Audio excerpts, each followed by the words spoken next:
హైదరాబాద్ జూబ్లీహిల్స్ నియోజకవర్గంలో పలు అభివృద్ధి పనులకు కేంద్ర మంత్రి కిషన్ రెడ్డి శంకుస్థాపన చేశారు. షేక్పేట్ డివిజన్లో పర్యటించిన కిషన్ రెడ్డికి మారుతీనగర్ స్థానికులు తమ సమస్యలను విన్నవించారు. వెంటనే పరిష్కరించాలని సంబంధిత అధికారులను ఆదేశించారు కిషన్ రెడ్డి.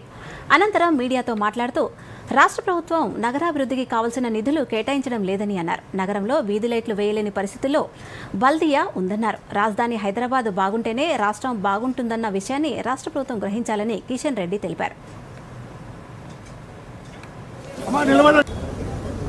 ముఖ్యంగా ఓల్డ్ విలేజెస్ ఏవైతున్నాయో అక్కడ డ్రైనేజ్ సిస్టమ్ కానీ, లేక స్టామ్ వాటర్ సిస్టమ్ కానీ, డ్రింకింగ్ వాటర్ కానీ, లేక వీధి లైట్లు కానీ వీటిని మెరుగుపరచాల్సిన అవసరం ఉంది. ఇక్కడ ప్రజలకు ఉన్నటువంటి భూమే తక్కువ. అక్కడెక్కడెక్కడైనా అందుబాటులో భూమి ఉంటే కూడా కమ్యూనిటీ హాల్స్ కూడా నిర్మాణం చేయాల్సిన అవసరం ఉంది. ఈరోజు మనం కమ్యూనిటీ హాల్స్ నిర్మాణం చేయకపోతే ఉన్నటువంటి భూమి కూడా ఎక్కడ పోతుందో తెలియదు. కాబట్టి భావి తరాల కోసమైనా చిన్న చిన్న కమ్యూనిటీ హాల్స్ ఉన్నంతలో భూమిని పరిరక్షించుకొని ప్రజలకు అందుబాటులో ఉండే విధంగా కమ్యూనిటీ హాల్స్ నిర్మాణం చేసుకోవాలి. హైదరాబాద్ చాలా పెద్ద నగరం. తెలంగాణలో 30% మించి జనాభా హైదరాబాద్ నగరంలో ఉంటుంది.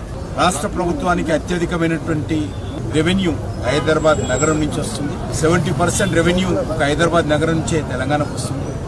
కానీ హైదరాబాద్ నగరానికి హైదరాబాద్ మెట్రో వాటర్ కానీ, హైదరాబాద్ GHMC కానీ కావలసినటువంటి నిధుల కేటాయింపుల్లో చాలా నిర్లక్ష్యం జరుగుతూ ఉంది, పక్షపాతం జరుగుతూ ఉంది, సవతి ప్రేమ చూపిస్తుంది.